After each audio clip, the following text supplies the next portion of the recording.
ಇವತ್ತು ರಾಜ್ಯದಲ್ಲಿ ಜಾತಿ ಗಣತಿಯ ವಿಚಾರ ಸಿಕ್ಕಾಪಟ್ಟೆ ಚರ್ಚೆ ಆಗ್ತಿದೆ. ಇನ್ನು ಬಿಗ್ ಫೈವ್ ನಲ್ಲಿ ಪ್ರಮುಖ 5 ಸುದ್ದಿಗಳನ್ನು ನೋಡೋಣ. ಅದರಲ್ಲಿ ಮೊದಲನೆಯ ಸುದ್ದಿ, ನಮ್ಮ ರಾಜ್ಯದಲ್ಲಿ ಅತಿ ದೊಡ್ಡ ಸಮುದಾಯ ಯಾವುದು, ಯಾವ ಜಾತಿ, ಯಾರದು, ಇದರ ಬಗ್ಗೆ ಒಂದು ಅಪ್ಡೇಟ್ ಅನ್ನ ನಿಮಗೆ ಕೊಡ್ತಾ ಇದ್ದೀವಿ. ನಮ್ಮ ರಾಜ್ಯದಲ್ಲಿ ಯಾರು ದೊಡ್ಡವರು?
ರಾಜ್ಯದಲ್ಲಿ ಅತಿ ದೊಡ್ಡ ಸಮುದಾಯ ಯಾವುದು? ಅತಿ ದೊಡ್ಡ ಸಮುದಾಯ ಎಸ್ಸಿ ಸಮುದಾಯ. ವೀರಶೈವ, ಲಿಂಗಾಯತ ಹಾಗೂ ಉಪಜಾತಿಗಳ ಸಂಖ್ಯೆಯನ್ನ ನೋಡ್ತಾ ಇದ್ದೀವಿ ನಾವು. ಒಕ್ಕಲಿಗ ಹಾಗೂ ಉಪಜಾತಿಗಳ ಜನಸಂಖ್ಯೆ 61 ಲಕ್ಷ. ಉಪಜಾತಿಗಳ ಸೇರಿಸಿ ಎಸ್ಸಿ ಸಮುದಾಯದ ಸಂಖ್ಯೆ 1.09 ಕೋಟಿ ಇದೆ. ಮುಸ್ಲಿಂ ಹಾಗೂ ಉಪಜಾತಿಯ ಜನಸಂಖ್ಯೆಯನ್ನು ಗಮನಿಸ್ತಾ ಇದ್ದೀವಿ. ಪ್ರತಿ ಸಮುದಾಯದಲ್ಲೂ ಕೂಡ ಉಪಜಾತಿಗಳಿವೆ. ಅದರಂತೆ ಎಸ್ಸಿ ಸಮುದಾಯದಲ್ಲೂ ಕೂಡ ಉಪಜಾತಿಗಳಿವೆ. ಈ ಲೆಕ್ಕವನ್ನ ನೋಡಿದಾಗ ರಾಜ್ಯದಲ್ಲಿ ಎಸ್ಸಿ ಸಮುದಾಯವೇ ದೊಡ್ಡದಿರೋದು. ರಾಜ್ಯದಲ್ಲಿ ದಲಿತ ಸಮುದಾಯವೇ ನಂಬರ್ 1 ಆಗಿದೆ. ಅತ್ಯಂತ ದೊಡ್ಡ ಸಮುದಾಯ ಯಾವುದು ಅನ್ನುವಂತ ಪ್ರಶ್ನೆಗೆ ಉತ್ತರ ಇಲ್ಲಿದೆ ನೋಡಿ. ಲಿಂಗಾಯತ ಸಮುದಾಯ ಅಲ್ಲ, ಒಕ್ಕಲಿಗ ಸಮುದಾಯ ಅಲ್ಲವೇ ಅಲ್ಲ. ಆ ಮೂಲಕವಾಗಿ ಉಪಜಾತಿಗಳನ್ನ ಎಲ್ಲ ಅಂಕಿ ಅಂಶಗಳನ್ನ ಲೆಕ್ಕ ಹಾಕಿದಾಗ ಗೊತ್ತಾಗ್ತಾ ಇರೋದು ದಲಿತ ಸಮುದಾಯವೇ ನಂಬರ್ 1 ಸ್ಥಾನದಲ್ಲಿರೋದು. ಯಾಕಂದ್ರೆ ಒಕ್ಕಲಿಗ ಮತ್ತು ಉಪಜಾತಿಗಳ ಸಂಖ್ಯೆ 61 ಲಕ್ಷ ಇದೆ. ಉಪಜಾತಿಗಳನ್ನ ಸೇರಿಸಿ ಎಸ್ಸಿ ಸಮುದಾಯದ ಸಂಖ್ಯೆ ಇರೋದು ಬರೋಬ್ಬರಿ 1 ಕೋಟಿ. ಮುಸ್ಲಿಂ ಹಾಗೂ ಉಪಜಾತಿಯ ಜನಸಂಖ್ಯೆ ಇರೋದು 75 ಲಕ್ಷ. ಪ್ರತಿ ಸಮುದಾಯದಲ್ಲೂ ಕೂಡ ಉಪಜಾತಿಗಳಿದೆ. ಅವೆಲ್ಲದರ ಲೆಕ್ಕಾಚಾರಗಳನ್ನ ಹಾಕಿದಾಗ ಗೊತ್ತಾಗ್ತಾ ಇದೆ ಎಸ್ಸಿ ಸಮುದಾಯವೇ ನಂಬರ್ 1 ಇರೋದು, ಅತಿ ದೊಡ್ಡದು.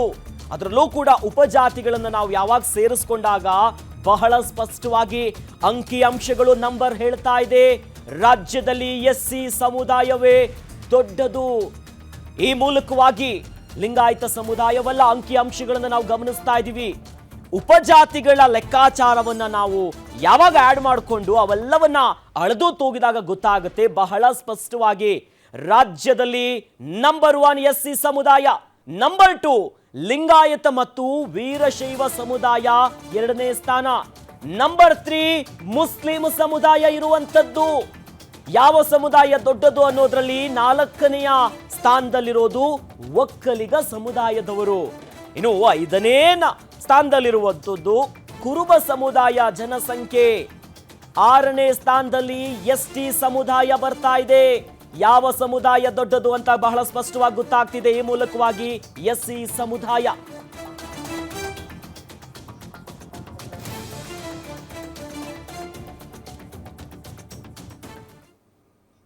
ಎಸ್ಸಿ ಬಗ್ಗೆ ಮತ್ತಷ್ಟು ಅಪ್ಡೇಟ್ಸ್ ನೀಡ್ತಾ ಹೋಗ್ತಾರೆ ನಮ್ಮ ಪ್ರತಿನಿಧಿ ವೀರೇಶ್. ನೇರ ಸಂಪರ್ಕದಲ್ಲಿ ನಮ್ಮ ಜೊತೆ ಜಾಯ್ನ್ ಆಗ್ತಾ ಇದ್ದಾರೆ. ಈ ಮೂಲಕವಾಗಿ ರಾಜ್ಯದಲ್ಲಿ ವೀರೇಶ್, ಬಹಳ ಪ್ರಮುಖವಾಗಿ ಯಾವ ಸಮುದಾಯ ದೊಡ್ಡದು ಅನ್ನುವಂಥ ಪ್ರಶ್ನೆಗೆ ಉಪಜಾತಿಗಳನ್ನ ಸೇರಿಸಿದಾಗ ಎಸ್ಸಿ ಸಮುದಾಯ ಇರುವಂಥದ್ದು ಗೊತ್ತಾಗ್ತಾ ಇದೆ. ಈ ಬಗ್ಗೆ ಹೆಚ್ಚಿನ ಅಪ್ಡೇಟ್ಸ್ ನೀಡೋದಾದ್ರೆ. ಖಂಡಿತವಾಗಿಯೂ ಅಖಿಲೇಶ್, ಈಗಾಗಲೇ ರಾಜ್ಯ ಸರ್ಕಾರ ಸ್ವೀಕಾರ ಮಾಡಿರ್ತಕ್ಕಂಥ ಜಾತಿಯ ಜನಗಣತಿಯ ವರದಿ ಏನಿದೆ ಇದರ ಅಂಕಿ ಸಂಖ್ಯೆಗಳನ್ನು ನೋಡೋದಾದರೆ ಈಗಾಗಲೇ ಪರಿಶಿಷ್ಟ ಜಾತಿ ಏನಿದೆ, ಈ ಪರಿಶಿಷ್ಟ ಜಾತಿಯ ಜನಸಂಖ್ಯೆನೇ ಸಾಕಷ್ಟು ಪ್ರಮಾಣದಲ್ಲಿ ದೊಡ್ಡದಾಗಿರುವಂಥದ್ದು. ಈಗಾಗಲೇ ಅಂಕಿ ಸಂಖ್ಯೆಗಳು ಹೊರಬಿದ್ದಿರುವ ಪ್ರಕಾರ 1,09,00,000 ಪರಿಶಿಷ್ಟ ಜಾತಿಯ ಜನಸಂಖ್ಯೆ ಇದೆ ಅಂತ ಹೇಳಿ ವರದಿಲೇ ಸ್ಪಷ್ಟವಾಗಿ ಮೆನ್ಷನ್ ಆಗಿರುವಂಥದ್ದು. ಆದರೆ ಇದರ ಮಧ್ಯೆನೇ ಇದೀಗ ರಾಜ್ಯದಲ್ಲಿ ಅತಿ ಹೆಚ್ಚು ಮುಸ್ಲಿಂ ಜನಸಂಖ್ಯೆ ಇದೆ ಅನ್ನೋ ಒಂದು ಮಾತುಗಳು ಕೇಳಿ ಬರ್ತಾ ಇವೆ. ಆದರೆ ಖಂಡಿತವಾಗಿಯೂ ಮುಸ್ಲಿಂ ಏನು ಸಮುದಾಯ ಇದೆ ಅದರ ಜನಸಂಖ್ಯೆ ಮೊದಲಿಗೆ ಅಲ್ಲ ಅಂತ ಹೇಳ್ಬೋದು. ಯಾಕಂತಂದ್ರೆ ಮುಸ್ಲಿಂ ಅನ್ನೋದು ಒಂದು ಧರ್ಮ ಮತ್ತು ಅದರಲ್ಲೂ ಸಹ ಸಾಕಷ್ಟು ಉಪಪಂಗಡಗಳಿರುವಂಥದ್ದು. ಎಲ್ಲ ಜಾತಿಗಳಲ್ಲೂ ಸಹ ಇರುವಂತೆ ಎಲ್ಲ ಈ ಮುಸ್ಲಿಂ ಸಮುದಾಯದಲ್ಲೂ ಸಹ ಉಪಪಂಗಡಗಳಿವೆ. ಹೀಗಾಗಿನೇ ಮುಸ್ಲಿಂ ಸಮುದಾಯಕ್ಕೆ ತೋರಿಸಿರ್ತಕ್ಕಂಥ 75 ಲಕ್ಷ ಏನು ಜನಸಂಖ್ಯೆ ಇದೆ ಇದು ರಾಜ್ಯದಲ್ಲಿ ಮೊದಲಿಗೆ ಆಗಲಿಕ್ಕೆ ಸಾಧ್ಯವೇ ಇಲ್ಲ.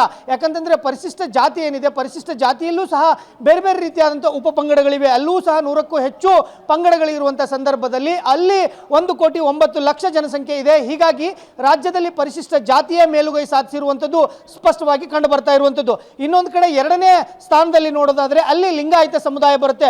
ಇಲ್ಲೂ ಸಹ ಸಾಕಷ್ಟು ಭಿನ್ನಾಭಿಪ್ರಾಯಗಳು ಬಂದಿರುವಂಥದ್ದು. ಯಾಕಂತಂದ್ರೆ ಎಂ ಬಿ ಪಾಟೀಲ್ ರವರು ಇವತ್ತು ಬೆಳಗ್ಗೆನೇ ಹೇಳ್ತಾ ಇದ್ರು, ಕುರುಬ, ಕುಂಬಾರ ಮತ್ತು ಬೇರೆ ಬೇರೆ ಉಪಪಂಗಡಗಳೇನಿವೆ ಇವುಗಳನ್ನು ಎಲ್ಲವನ್ನೂ ಸಹ 2B ಯಲ್ಲಿ ಸೇರಿಸಿದ್ದಾರೆ. ಆದರೆ ಲಿಂಗಾಯತ ಮತ್ತು ವೀರಶೈವ ಇವುಗಳನ್ನು 3B ಸೇರಿಸಿದ್ದಾರೆ. ಹೀಗಾಗಿ ಇಲ್ಲೂ ಸಹ ಲಿಂಗಾಯತ ಸಮುದಾಯ ವಿಂಗಡಣೆ ಆಗಿದೆ.